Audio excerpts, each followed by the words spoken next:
안녕하세요.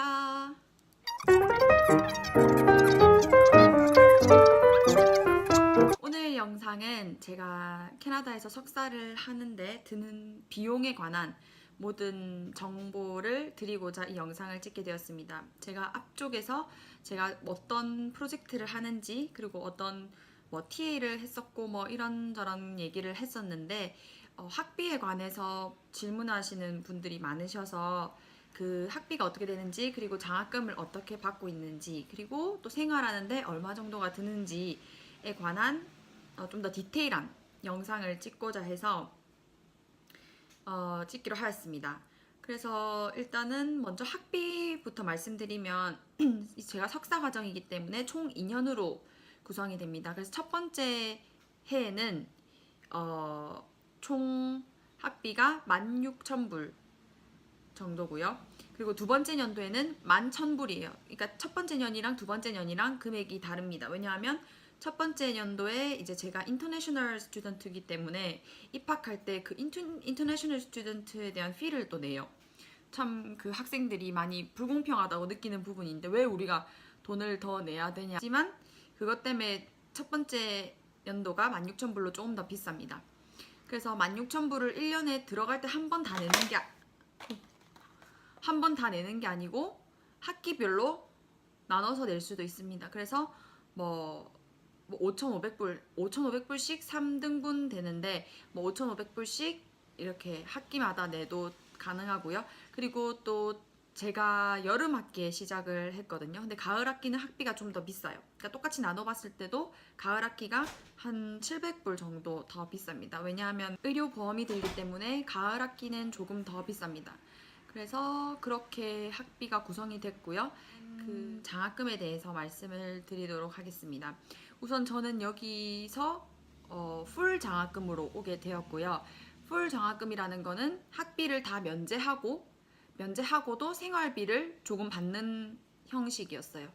근데 이제 제가 받고 있는 그 장학금은 저희 교수님, 그러니까 슈퍼바이저한테 받는 거거든요. 랩에 있는 돈으로 슈퍼바이저한테 받는 건데 받는 금액입니다. 그래서 한 달에 엄청 많이 받거나 그러진 않아요. 학비를 다 면제하는 것만으로 해도 상당히 큰 금액이고, 그리고 한 달에 한 380불 정도 이제 매달 입금되고 있었습니다. 여름 학기 동안. 그러니까 제가 5월에부터 시작했으니까 5, 6, 7, 8, 지금 8월이니까 그 4개월 동안 그렇게 받고 있었습니다. 근데 이제 제가 여기 입학을 하기 전에 그 노바스코샤주의 정부로부터 받는 스콜러십이 있었어요. 그게 NSGS라고 그 정부로부터 석사생들한테 주는 장학금이 있었습니다. 2년을 주는데 1년마다 10,000불씩 줍니다. 그래서 총 20,000불의 장학금인데 그걸 제가 지원하기 전에 작년 12월 달에 제출을 했었거든요. 지원을. 근데 그게 아쉽게도 떨어졌습니다. 그 얘기를 들어보니까 되게 컴패티티브 했다고, 학점도 좋아야 되고, 그 다음에 토플 스코어도 당연히 세 자리 디짓을 넘어야 되고, 세 자리 수를 넘어야 되고, 또 입학 전에 논문을 제출한다고 저번 영상에서 말씀드렸는데 그 논문을 보고 또 평가를 합니다. 그리고 학부생 때 얼마나 논문이 많이 있는가, 수상 경력이 있는가 이런 거를 다 보는데 제가 학부생 때는 쓴 논문이 없었거든요. 그리고 그 리서치 쪽으로 수상 받은 경력도 없고, 그래서 그 부분이 빈약해서 떨어졌다는 그 소식을 받았었습니다. 그래서 20,000불을 받으면 훨씬 이제 생활이 더 풍족해지는 금액인데 아예 한국으로부터 지원을 안 받고 또 할 수 있는 상황이었는데, 어쨌든 그건 떨어져서 이제 380불씩 조금씩 받고 생활을 하고 있었습니다. 그런데 그게 1차, 2차로 나눠지거든요. 근데 1차는 당연히 떨어졌고 2차가 이번에 발표 나는 거였는데 됐다고 연락이 온 거예요. 그래서 완전 파티의 분위기였죠. 그래서 물어보니까 저 엄청 컴패티티브 하다고 했잖아요. 그래서 저 위에 원래 받기로 하는 사람들이 있는데 그 사람이 한 명이 이걸 포기하고 다른 학교를 갔나 봐요. 그래서 그 바로 밑에 있던 대기자 명단에 제일 퍼스트가 저였나 봐요. 그래서 제가 그 위로 올라가서 20,000불을 받게 되었습니다. 예. 그래서 그 당연히 교수님이 주신 돈이랑 2만 불이랑 다 받으면 좋겠지만 그 교수님의 랩에도 돈이 막 그렇게 풍족한 상황은 아니고 또 매년 다른 석사생들을 뽑아야 하는 상황이라서 그 교수님의 지원금은 조금 줄어들고 그 만불에 해당하는 금액을 더 받는 걸로 그렇게 교수님이랑 상의를 해서 그래서 지금 첫 번째 연도나 두 번째 연도나 거의 뭐 한 달에 950불 정도 왔다 갔다 하는 선에서 그 생활비를 받는 걸로 그러니까 통장으로 입금이 되거든요. 계좌로. 그래서 그렇게 지금 생활하고 있습니다. 그래서 많은 사람들이 그 외국에서 공부를 하고 싶어 하세요. 이 영상을 보시는 분들은 더 그렇겠지만 그 저도 처음에 준비할 때 가장 먼저 들었던 생각이 돈이 많이 든다. 보통 뭐 1억씩 깨진다. 하는 그런 것 때문에 도전하기 힘들어 하시는 분들이 많은데 진짜 꼭 그것만 있는 거는 아니에요. 저처럼 이렇게 다 찾아보면 장학금 받는 기회도 많고 그리고 제가 지금 받은 장학금에서 또 entrance scholarship이라고 또 입학 장학금 6,500불 정도도 아직 받진 않았지만 받게 될 기회도 지금 있거든요. 10월 달이나 12월 저 4th semester에 그리고 또 다양하게 뭐 1,000불, 200불 이렇게 막 소소한 그런 학교에서 장학금이 많이 나와요. 근데 그거는 제가 석사생이라서 있는 건지는 정확하게 모르겠는데 아마 대학생들한테도 그런 기회가 더 많은 걸로 알고 있어요. 왜냐하면 제가 사이트에 들어갔을 때 graduate scholarships 위에 항상 undergraduate scholarship도 있기 때문에 어떤 거를 하시든 여러분이 이제 학교 홈페이지를 자세히 참조해서 보시면 될 것 같습니다. 혹시 그 학교 홈페이지가 다 영어로 되어 있어서 부담이시면 그 크롬으로 들어가셔서 페이지를 한국어로 번역 누르면 한국어 버전으로도 보실 수 있거든요. 그거 다 찾아보는데 뭐 하루 정도 투자하면 다 아실 수 있으니까 그리고 하실 때는 항상 종이에 다 적어 놓는 게 좋으세요. 왜냐면 자기도 나중에 헷갈리거든요. 그래서 저도 장학금 신청할 수 있는 게 한 뭐 20개가 있다면 그거마다 다 그 expire date가 다르잖아요. 만기일이 다르잖아요. 그러면 전 다 그 옆에다가 이렇게 적어놔요. 몇 월 며칠 언제 다 끝난다. 그리고 제가 지원할 수 있는 것도 있고 지원할 수 없는 것도 있어요. 그래서 캐네디언한테만 주는 스컬러십이 있고 그럼 그런 거는 제해야겠죠. 제가 캐나다 영주권자가 시민권자가 아니니까. 그래서 그렇게 하시고 또 나만의 만기일 난 언제까지 이걸 만들어서 제출할 것인가 그런 것도 옆에 다 적어 놓고 항상 이렇게 적는 노트를 하는 그런 습관을 가지시는 게 되게 좋은 것 같아요. 그 나중에도 찾아볼 수도 있고 혹시나 또 후배가 들어와도 뭐 장학금 어떤 거 있냐 물어봤을 때 도움 줄 수 있고 하니까요.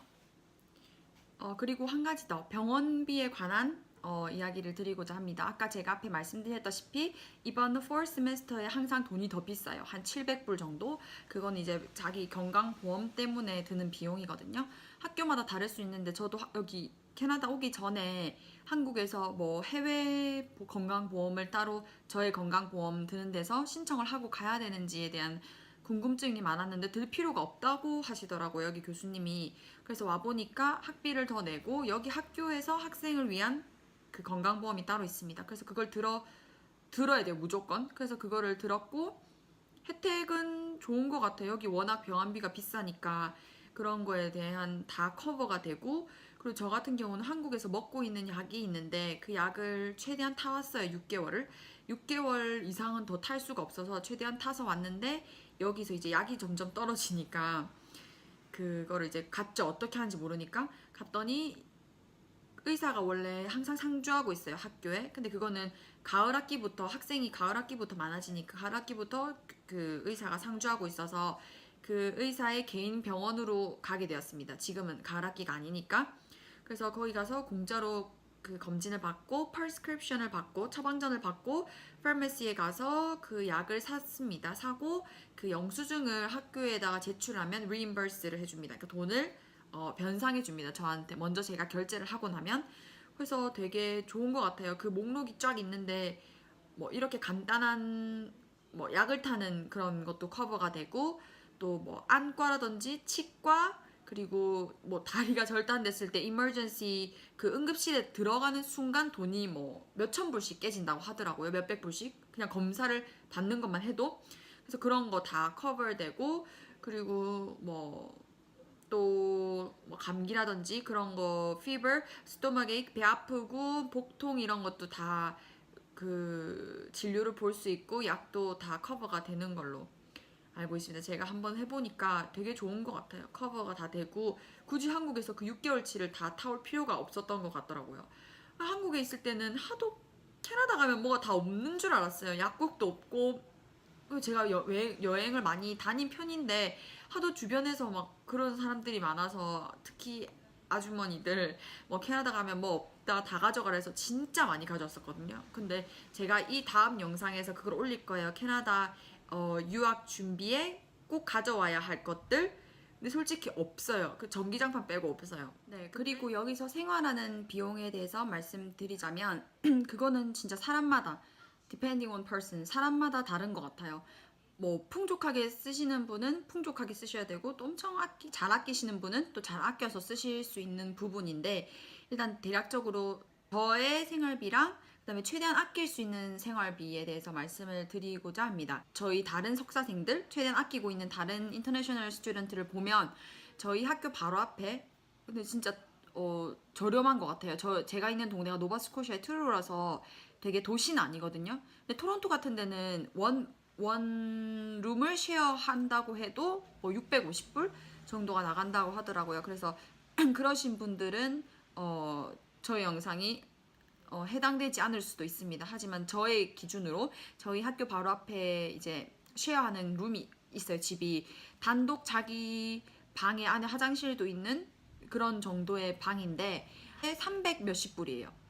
300 몇십 불. 우리나라 돈으로 세금까지 해서 한 30 몇만 원. 그 보증금도 없죠. 여기 나라는. 그 대신에 여기 나라는 특이한 게 디포짓 머니를 첫 한 달에 만약에 내가 300불짜리 집을 들어간다 하면 300불의 반인 150불을 더 더해서 450불을 첫 달에만 냅니다. 두 번째 달부터는 300불씩 내면 되는데 그 150불을 왜 더 내냐 하면 나중에 집을 나갈 때 봤는데 카페트가 더러워져 있다, 벽지가 뜯어져 있다, 창문이 깨져 있다 이렇게 하면 그때 돈을 그 150불에서 차감을 해서 수리를 하고 너무 많이 고칠 경우에는 안 돌려줄 수도 있고 거의 대부분 깨끗하다면 돌려줍니다. 나중에. 그래서 그렇게 생활하는 학생도 봤고 그리고 또 인도 학생인 경우에는 그 환율이 다르기 때문에 그 300불인 집에도 두 명이 같이 사는 경우도 봤습니다. 그러면 150불? 뭐 엄청 많이 절약을 하는 학생이죠. 그리고 차가 있는 학생도 있고 없는 학생도 있고 차가 없다면 보험비도 없고 기름비도 안 드니까 더 절약을 할 수 있는 상황이 되겠죠.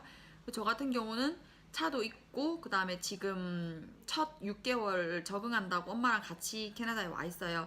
그래서 그런 조그만 집에 되게 막 생각하는 고된 대학원 생활을 하지 않고 엄마도 계시기 때문에 저희는 아파트에 원 베드룸 아파트에 와 있습니다. 이게 거실이랑 이거 키친도 다 같이 달려 있고 화장실도 있고 되게 수납 공간도 되게 많이 들어있는 아파트를 구입은 아니죠. 렌트를 하게 되었고 750불입니다. 원래 저희가 들어가려고 했던 게 여기 똑같은 브랜드의 아파트인데 투베드룸이었어요. 850불이고 투베드룸이고 그 패시오 베란다도 있고 했는데 그 집이 그 제가 여기 밑에 내려보면 Wireless Apartment Fire이라고 적어놨거든요. 그 집이 저희 집이었는데 불이 났거든요. 그래서 그 집에 당장 들어갈 수가 없게 된 거예요. 그리고 심지어 얼마 전에 제가 그 불난 집이 어떻게 됐나 한번 가봤는데 제가 뒤에 사진을 붙여놓을게요. 싹 없어졌어요. 다 부숴가지고 없어졌어요. 그래서 어쨌든 저희는 당장 들어갈 곳이 필요해서 근방에 있는 원베드룸으로 들어가게 되었습니다. 그리고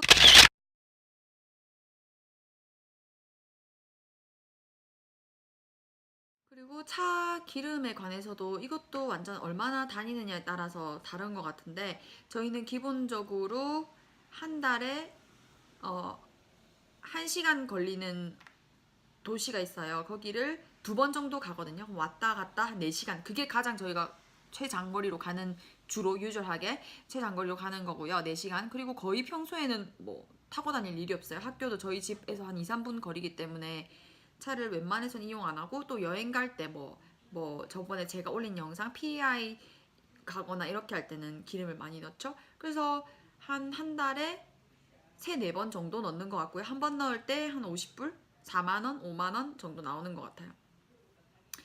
그리고 보험은, 차 보험은 다 제가 앞에서 영상에서 말씀드렸듯이 첫 번째 그 다 할부로 해도 되는데 첫 번째 낼 때 저희는 다 냈습니다. 1,550불 지급했고요. 차는 중고차로 구입하였습니다. 그 제가 앞에 올려놓은 영상 보시면 다 도움 되실 것 같아요.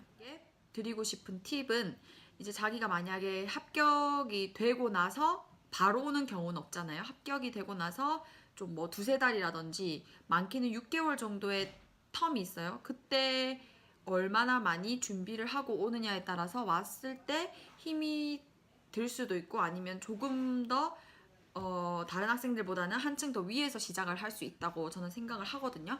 저 같은 경우는 그 학기가 시작되기 한 달인가? 한 달 반 정도의 합격 발표를 받았어요. 그래서 뭐 그렇게 준비할 새도 없었고 뭐 공부를 준비한다는 새도 없었고 짐 싸고 뭐 필요한 거 산다고 시간이 많이 갔었는데 만약에 저보다 시간이 더 길게 여유가 있으신 분들은 내가 이제 그 외국에 갔을 때 그 랩에서 어떤 포지션을 맡아서 어떤 분야를 공부하게 될지 사실 이것도 뭐 그걸 만약에 그거라고 해서 당연히 무조건 그것만 한다는 법은 없어요. 가서 랩 상황에 따라서 바뀔 수 있는 경우가 더 많거든요.